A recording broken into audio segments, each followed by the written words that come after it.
चलिए और देहरादून से की एक और बड़ी खबर की ओर भी रुख करेंगे। उत्तराखंड विधानसभा के विशेष सत्र की तैयारी शुरू हो चुकी है। 3 नवंबर से विधानसभा का ये विशेष सत्र शुरू होगा। विधानसभा सचिवालय ने अधिसूचना जारी की। 2 दिन देहरादून विधानसभा में सत्र आहूत होगा। रजत जयंती वर्ष पर विकास के मुद्दों पर भी चर्चा होगी। तो उत्तराखंड विधानसभा के विशेष सत्र की तैयारी शुरू हो गई है। 3 नवंबर से विधानसभा का ये विशेष सत्र शुरू होगा। विधानसभा सचिवालय ने इसकी अधिसूचना जारी की, जहां 2 दिन देहरादून विधानसभा में सत्र आहूत होगा। रजत जयंती वर्ष पर विकास के मुद्दों पर भी चर्चा होगी। तो ज्यादा जानकारी लेंगे, सहयोगी सोनू लगातार हमारे साथ बने हुए हैं। सोनू, उत्तराखंड विधानसभा के विशेष सत्र को लेकर तैयारियां अब तेज हो गई हैं।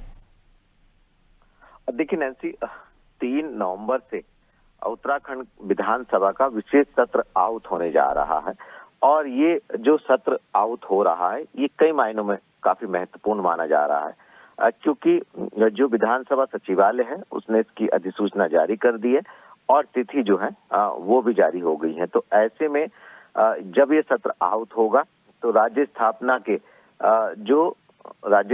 के रजत जयंती वर्ष के उपलक्ष्य में जो सरकार ने अभी तक कामकाज किए हैं, खास तौर से जनता से सरोकार रखने वाले, जनहित के, जन कल्याण के कड़े और बड़े जो सरकार ने फैसले लिए हैं और राज्य गठन से लेकर यानी 9 नवंबर 2000 से लेकर अभी तक राज्य में किसी भी पार्टी की सरकार रही हो, सत्ता में कोई भी दल रहा हो, लेकिन इस राज्य के विकास के लिए आखिर किसने कौन कौन से ऐतिहासिक निर्णय लिए हैं, किस सरकार ने किस कैबिनेट में बड़े फैसले लिए गए हैं, इन मुद्दों पर चर्चा होगी। इसलिए ये जो विशेष सत्र आहूत हो रहा है ये कई मायनों में महत्वपूर्ण माना जा रहा है और इस सत्र को विशेष होने के चलते इस सत्र के इसमें जो देश की राष्ट्रपति हैं उनको आमंत्रित किया गया, द्रौपदी मुर्मू, और इसके अलावा जो देश के प्रधानमंत्री हैं उनको भी इसमें आमंत्रित किया गया है। तो एक नहीं बल्कि कई मायनों में नैन्सी ये जो सत्र आहूत होने जा रहा है नवंबर के पहले सप्ताह में, जिसकी उत्तराखंड विधानसभा सचिवालय ने अधिसूचना जारी कर दी है,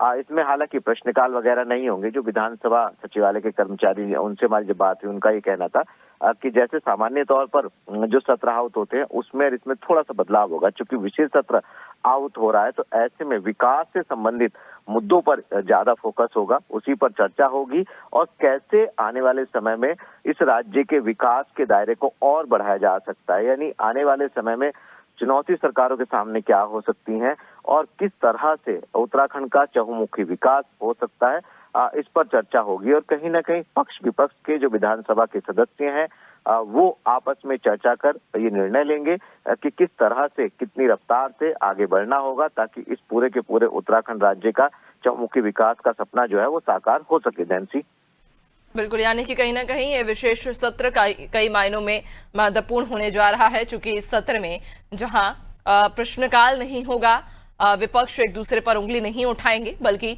सब एक साथ मिलकर ये सुनिश्चित करेंगे कि किस तरह से उत्तराखंड का विकास हो। बहुत शुक्रिया आपका, बने रहिएगा और भी आगे आपसे अपडेट्स लेंगे।